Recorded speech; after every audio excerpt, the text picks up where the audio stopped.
How would in television, we were talking about blood earlier, talking about special makeup effects.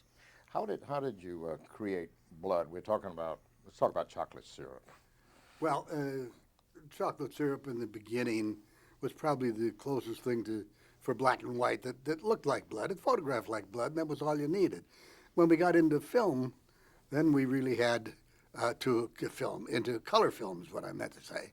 And we got into color film again. We had to start testing what color would look like blood, and it went on and on and on until we finally got a good color. And when we got that in red, I mean, we even went to things like ketchup, tomato ketchup, and stuff like that in the beginning. But then we had suppliers that manufactured a blood, and they kept changing. Like I said, the makeup changed, so did the blood.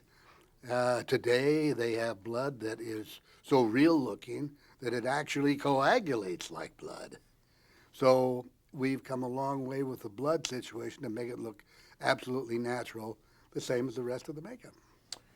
You brought up a good question, a good statement there. In those days, of course, if there was, say, in color, if there was blood and it was dried blood, of course, it would be darker, a little bit of blue. Did you actually apply that to that red blood, make it look dried, or put a hair dryer on it or something, dry it up?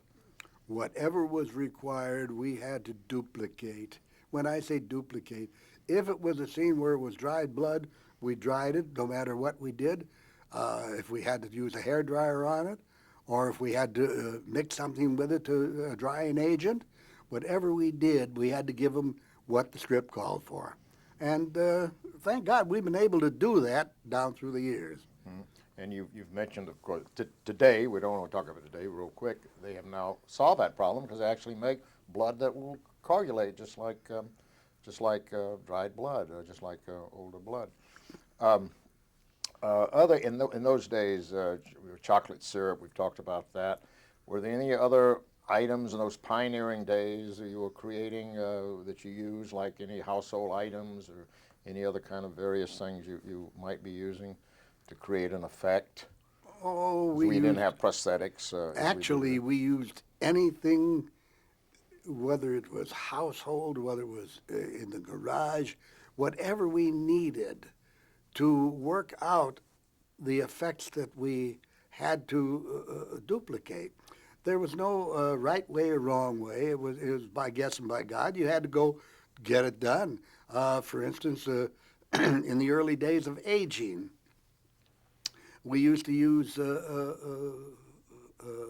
tissue paper, and that tissue paper was put on and torn and mixed with spirit gum and colored over the top of it to put wrinkles and make wrinkles. Then we used drying agents in latex for years, which was the best thing for a long, long time. Today there are so many new products that are made for the specifics. We didn't have that luxury in the days when I grew up in the business because it was pioneering. Pioneering in the 50s. Also, the materials that you were putting on the actors, how did they react to all of this? You coming in with whatever, orange peels and cotton and mortician's wax. How do they react to all of that? For the most part, the actor is very, very agreeable because he realizes that, or she realizes that you are working to give them the character that they are trying to portray and to help them. So the bulk of the actors and actresses never gave you any problem. Once in a while, you'd get one say, you can't put any of that stuff on me. I don't want it. It's going to hurt my skin. It's going to burn me. Going to do this. And I might say also that there had been very few times down through many, many years that we have applied so many things to actors and actresses' skin, so few times when there has ever been anyone injured as a result of the makeup that they received at any given studio on any given show. You might want to mention right here that, of course, in the local 706 makeup local, that is something very important in the training and also in the use of makeup, Yeah. what you just said. We try for all of our young people coming in to explain to them the importance of just knowing what they're using so that they don't gamble with anybody's skin. If they're not sure, don't use it. We've always, most of us have always followed that pattern. If try it on yourself was what we all did. And if it didn't bother us, now, having said that, it didn't bother us, it was fine. But once in a while, you'll get someone with an extremely sensitive skin. And when you do that, there's just not much you can do about it. So we do the best we can for them, and most of them appreciate it. And those that don't, the producer, I've seen producers that have replaced actors and actresses because they didn't want to cooperate and wear the makeup that was required. I was just going to ask you that, yes, that not necessarily didn't want to cooperate, but their skin just couldn't take it, and therefore they had to get someone else that could, in case it was may it be a monster or a burn face or something that's very necessary for that part, because it's going to go all through the movie, and they would have to do that. That's interesting. The hot lights. Explain that, because in the 50s, as you know, hot lights everywhere. Not today, but in those days. So how did that makeup hold up? Mortician's wax and these things you're talking about, and tissue paper. Let me just tell you about the early days of television. They used lights that were horrendous. There is no way that even if a person was not one who would normally perspire, I defy anybody to stand in front of those lights and not break out, but completely break out, not perspire. They would sweat. And consequently, in their redoing and reworking all of the electronics of television, they learned that their their source of light could be so much lower. And I can't give you the dynamics of it, but as television progressed, they were able to do it with less and less light. So the days of people just standing there and perspiring in front of a camera, they're over. So you're saying with those hot lights, there wasn't any pioneering there. It was just hot lights. That was all. And Right. whatever you did, and I got to tell you, from our standpoint, it was miserable because whatever you do in makeup that you have to glue, and I use the word glue, that you have to affix to the skin. If you get hot lights, there's no way that you can possibly keep it on there. So we have gone and tried every way to keep from that, and we couldn't do a thing until they started reducing the light, and now it's a breeze. How would in 1953 the makeup artist and hairstylist union, local 706, our union, thought enough of you to elect you their president? What did that mean to you at that time? Well, it was a challenge. I had served my local very diligently. As I said earlier, from 1942, I was a negotiator. I was on the executive board for I don't know how many terms, and I tried to serve because that was my living. And so I worked very diligently to do the job that I felt could be done and should be done for our group of people. At that particular time, now we're talking about 1953, when you came in and took over as president, as the newly elected president, what issues were there for the union? What issues that you had to deal with, say in organized labor, or may it be whatever problems might be existing inside the union itself? What were the problems you might? We had the usual normal problems of a membership, and in those days work was very, very spasmodic. And you found people that had a hard time paying their dues, and not because they didn't want to, because there was no work. So I tried to relieve that, and in a sense, I was able to do it because I organized the Deb Star Ball at that time, which gave us the opportunity to present what we felt were the debutante stars of the industry, and when we presented them, it was done at a huge ball, and it became legend for about 16 years. And those debutantes that we presented, it was our choice of those who would make stardom, and there were quite a few that did. I know Kim Novak was one of those. That is right. Anne Several. Francis, and oh gosh, it's so hard to remember their names, but there were many of them. that And did. then also you had a sponsor. Well, the sponsor started to be the first one who got us off the ground was Bob Hope. He believed in us, and I think he gave us $5,000 to get started, and it worked and worked very, very well. We wound up in latter years being sponsored by Clairol on nationwide television. Now, Uncle Milty, Milton Berle, Yeah. He was involved in all of that. Here, Milton Berle was one of our hosts. Each year, each Deb Star Ball, we'd have a host who handled the entire presentation. We started out with something that was fabulous, was Jane Wyman. We just got an idea, and Jane Wyman was the hostess of the first one, and she did a fantastic job. And I think people that were there still talk about the job that she did.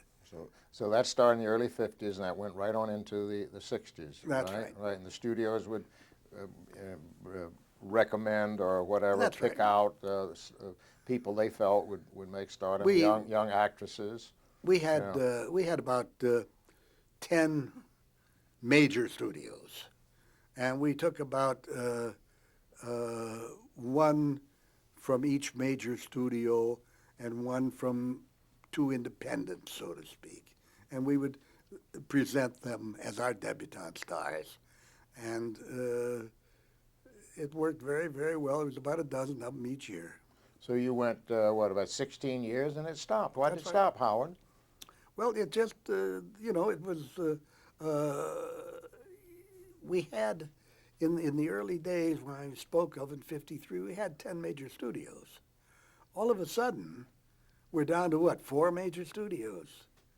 And our source of getting these, quote, Deb stars was cut way down, and the party was just about over. Nothing lasts forever. So the reduction of major studios meant that you didn't have the people to. That's right. We didn't have the source of getting the stars to present. Well, you having done this, with your brainchild, the Deb Star Ball, which is, of course, in our history of the Makeup Union, I realize that, and you can tell us, it wasn't for the glory of the makeup artist and the hairstylist. It was to help these young actresses, as well as this charitable organization that you had. It was a twofold process. We felt that the publicity that we could give these young starlets was good for them, and believe me, it was. And also, we put quite a bit of cash into our own local welfare fund. And as a matter of fact, just to cap it off, we were able to alter our constitution to allow a member who was in dire need to just apply to the welfare fund, and the welfare fund would pay their dues for them. So it was a help all the way around. Well, I didn't mean to use the word charity. It was a welfare fund. No, it was to help people, Yeah. and it did, and Yeah. it does to this day. How about you return back to the early 50s, because we went right into the 60s with a wonderful Deb Star ball, which was a beautiful thing. And of course, the makeup artist and the hairstylist did all the makeup and did the hair for those people. But returning back to the early 50s, during that time we had the blacklist, and that was affecting many, many people in the entertainment industry. Did that affect many of the makeup artists and the hairstylists at that time? Did you know of anyone? I know of one that was affected by it. One. Uh, it was such a dark era that I shudder every time I think of it. To think that a situation like that could happen in a country like this, in an industry like ours. Yeah, witch hunt. Yeah. A complete witch hunt. And there were people that were sold on it, and a lot of people got hurt. And I'm sorry to say that they did, but I think they're being vindicated now. Oh, yeah. Maybe, 20, 30, 40 years later, they should be. How did it affect television directly, the blacklist at that time, the communists, accusing people of being communists and all that stuff? I think it affected television equally as much as it affected all of the entertainment industry in Hollywood for one reason. People were given a name, a smear, and that smear kept them from working. It was the most un-American type of thing that I have ever witnessed because, and the writers who were hurt the most, they were still writing the films, only nobody knew it. They were writing the films under assumed names, and the films were going out, and only years later was it found out that they had written the piece. So it was a sham that just did a lot of damage to a lot of people, and I'm glad it's long since behind us. Howard, well, I am too. Howard, as president, at that time in the early 50s when you came in, you immediately started implementing pardon me, a lot of programs for the benefit of the entire industry as well as the makeup and hairstylists. I know you were involved with the 5-day work week, and how were you able to really achieve that? I was one of the people that helped to achieve that because I believed in it. I believe that in this day and age, in this era, that we should have health and welfare insurance. We should have pensions, the same as anyone that works for a living. It's always been my feeling that somewhere down the line they must be protected because, and especially now with the age of people being extended, it's rougher and rougher. And I started out in the late 40s, middle 40s to late 40s. I'll never forget Dick Walsh was our international president at the time. And we used to have pre-negotiating meetings here when he'd come out from New York just before we'd go into negotiation. And each one had a million requests for this and a million requests for that. They all wanted something else. And one day I stood up and I said to Dick Walsh, I said, Dick, I want two things. He looked at me and he said, what's that? I said, I want pension, health, and welfare. Pension, health, and welfare. And I repeated it about 5 times. He said, enough. I've heard it. And from that time on, he called me the broken record whenever he'd call on me. And of course, we do to this day have pension, health, and We welfare. have a very fine pension. And health. thank you very much for that, along with the other people that went with you on that and said we should have it. And I would again have to go to this, that your law background that you had, your lawyering, if we may say that, helped you so much in all of this union negotiation and letting this all go through and knowing what the law would allow and what the law is not going to allow. I assume that would be true. I would say, look, all the information that we get stands us in good stead down through the years, and a legal background of any kind, that knowledge is just good to have. Howard, I know we've just begun to scratch a little bit here as to what we're getting into, a little bit of your achievements and things in this area of making things better for the working people. Are there other people that you know of, presidents or business reps and things that have your law background? I think this is very, very good. We're very lucky to have you to do this for us. I don't know at this time. There were, down through the years, one or two or three with legal backgrounds. Today, I don't know of any that actually have it. Right. I think people should know, even at this moment in the interview, that you are our business representative emeritus for Local 706, and we're never going to let you retire, and we always, and also with the Academy of Television Arts and Sciences. I've had a wonderful, wonderful lot of years with the Academy, from the initial days of the Bill of Divorcement from Natus to Attis. And your status today with them is you're a parliamentarian. I'm their one and only. So far, I've been a parliamentarian for years. I've been also a governor on and off for many, many years. We want to get back to the 50s, though, if we may. The Red Skelton Show, you mentioned that a little earlier, and I know you did work on the Red Skelton Show. Was he a wonderful man to work for, I would imagine? Oh, everybody loved Red. He was such a hard worker, and yet he made it look so easy to everybody, you know. You'd stand in the wings of a show that he was doing, and you'd watch what went on, and you wouldn't believe. I have seen this man, for quick changes, be whipped around by a stage manager and do his quick change with a hat or a pair of pants or something, and out in less than a minute. And it just absolutely take him by the hand and whip him around the set in order to get him in there in time. And as a matter of fact, I've seen this man get completely sick in his stomach in situations like this from absolute nerves. But he was a great comedian, a great individual, and everybody loved him. Do you remember any of these famous Red Skelton characters? The mean Whittle Kid, the one that says, "I doed it," and also Clem Hooper. Kittelhofer. Kittelhofer? Oh, you have to correct me, Howard. I'm Clem sorry, Kittelhofer, but I'm a big fan of his.